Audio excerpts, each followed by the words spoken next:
So most of the time you've probably heard that to be more productive, you need to get rid of areas of friction in your work life.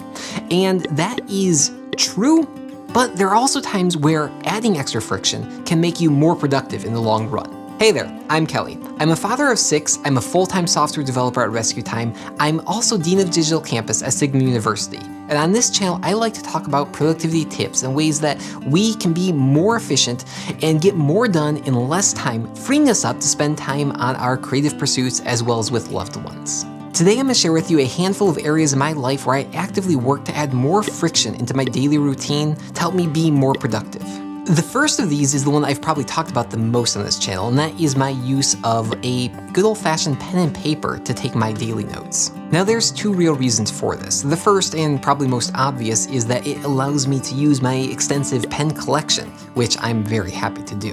But the second, though, is that it helps me be more productive and take more efficient notes. You see, even though I type at a relatively slow speed compared to your average computer geek, only about 80 words per minute, see my previous video on Dvorak versus QWERTY layout, I still can type much faster than I can take handwritten notes. And this is a good thing when it comes to taking efficient and thoughtful notes. You see, when I'm sitting in a meeting or listening to a lecture and needing to take notes, if I'm typing them out, I'll take way too many notes.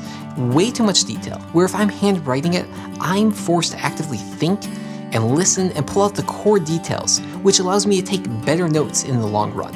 Furthermore, because I store everything digitally, I want to transcribe these into a digital form later. This means that I am forced to review the note and to really crystallize those thoughts and to make better notes that are more usable in the long term than I would have otherwise done if I had just typed them out right from the beginning.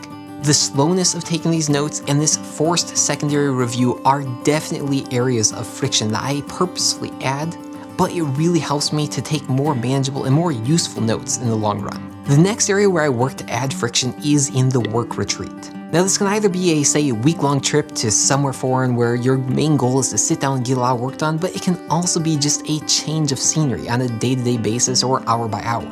I also mentioned this in a previous video where I talked about how I found time to complete my master's thesis. In that video, I mentioned how every morning I'd get up and take a short drive to our local McDonald's, and that would be my writing area.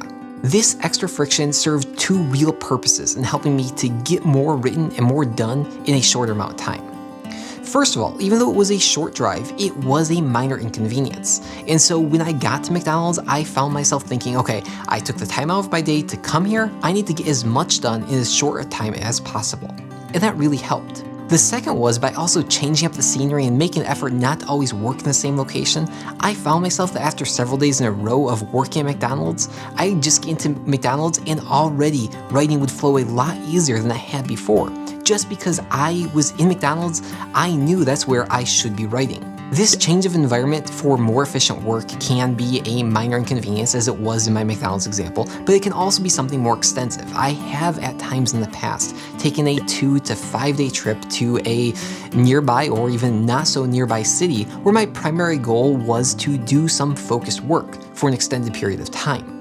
Being by myself and isolated allowed me to really concentrate on the tasks that need to be done without the distractions of just, being in my office where I have everything that I like surrounding me. Another area of friction in my life that I actively add to be more productive is in my daily shutdown routine. I am a self-admitted workaholic. It is one of the biggest problems that I struggle with. If I didn't have any controls in place, I probably would be sitting in front of the computer all day long working on project after project and keep on diving in until I found the solution, only to move on to some other problem and keep on working on that. Thankfully, I have my wife and 6 children to help pull me out of that, but even so, I have found myself in the past going back to the computer after dinner time to do some additional work. To circumvent this, I have added a daily shutdown to part of my, daily routine. What this means is between 5 and 5:30, I stop working and take the time to go through all my open browser tabs, clean up my desktop, and shut down all active Xcode projects that I'm working on.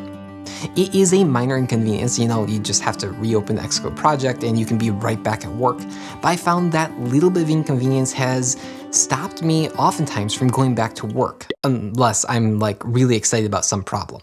But in most cases, that little bit of friction has made all the difference and it's allowed me to relax for the rest of the evening and spend actual quality time focused on the family instead of thinking about something going on with work.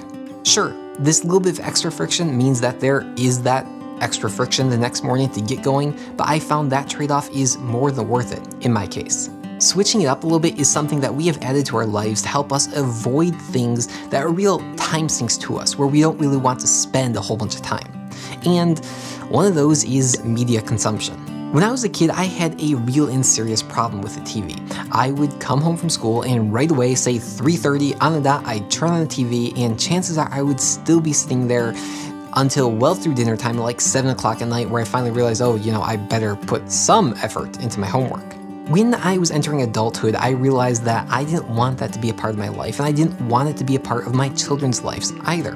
And because of that, we try really hard to limit what we watch on the TV. But it's hard. After a long day's worth of work, you sometimes really just want to relax in the evening, and one of the best ways to do that is just kind of zone out in front of the TV without really having to think through things yourself. It is way too easy of a temptation to fall into. And because of that, we have added friction into our TV watching routine. We don't keep the TV set out in our house. If we want to watch something, we have to go to the back room or to my office, wherever it was kind of last stored because it doesn't seem to have a home, and pull it out and place it up and plug it in and, get it up and going. Once again, this is a small point of friction. It takes 2 minutes tops to grab it and plug it in. But that little bit of friction oftentimes dissuades us from sitting down and watching TV and, helps motivate us to do something else instead.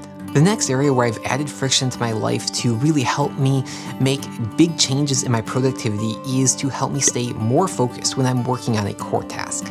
Now, this isn't the whole day. You cannot do focused work from 8 a.m. till 5 p.m. That just doesn't work. Instead, this is anywhere from 30 to 90-minute sprints where I really want to focus hard on a single problem and not be distracted at all until I get it done. Thankfully, in modern OSs, there are easy ways to toggle on Do Not Disturb mode so you won't get notified by Slack messages or email or whatnot like that. And that has been a real help. But unfortunately, in my case, I'll be sitting there working really hard, and then suddenly this fantastic idea will pop up to me. I'll immediately have to go to Google and start doing research on it, or I'll have a thought and I need to message my family right away to let them know this about something that's happening 2 months from now. All those things can and should wait. When you have set the intention to do focused work, you should complete that focused work at all costs, unless something extreme has happened. Unfortunately, I'm just not disciplined enough to do that myself, and so I use an application to help me stay accountable. And of course, full disclosure here, as I mentioned at the beginning of this video, I am an employee for Rescue Time, but I used the app before working at the company, and it is great for this purpose. Whenever I want to really get heads down and really concentrate hard on a problem undisturbed for a period of time, I will just go up to the Rescue Time app and start a focus session. Once I have signified my intent and asked Rescue Time to keep me accountable, I can really sit there and focus on work in Xcode or whatever my work app of choice is. Anytime I leave those productive applications to go to a distracting website or another distracting app, Rescue Time will gently but firmly remind me that no, I signified that I want to be focused on a particular task, and it will keep me accountable by blocking the distracting website for the rest of the focus session. Now, sure, of course, there are ways around this. It's quite easy to unblock that web page or to quit Rescue Time, and so I am no longer held accountable. But the point is, it is just this small measure of friction and accountability, which reminds me, hey, I told myself I want to be focused, and it really does help me to stay focused in those situations. Before I was using Rescue Time, I really had no idea at how often I was switching back and forth between productive work and distracting tasks, and at really how much that hurt my productivity. And so the added friction and accountability that Rescue Time provides has been a real help. The final area of my life where I can really do with added friction is in saying yes. Now, we've all heard it before. The key to being productive is saying no to a million things and saying yes to one thing that you can really focus on. Unfortunately, this is something that is really hard for me to do. I have so many new ideas and projects and hobbies and YouTube video ideas that I just want to do them all, but I know I can't. And so I really need friction in this area of my life, some way to slow down the process of saying yes and to hold me accountable to saying no more times than not. Unfortunately, I really haven't figured this one out. And so if you have any ideas on how I can add friction into my life in this way to help me be more accountable in saying no, please leave a note down in the comments down below. I'd really appreciate that. Otherwise, let me know what you thought about this video. Until next time, bye. Otherwise, no, let's start. I just got scared for a minute because I saw 26 minutes there. I'm like, I haven't been talking for 26 minutes. That's the countdown, so I better finish this up within 26 minutes. Take 2, because I forgot to plug in the XLR cable, which, you know, doesn't work. Here we go.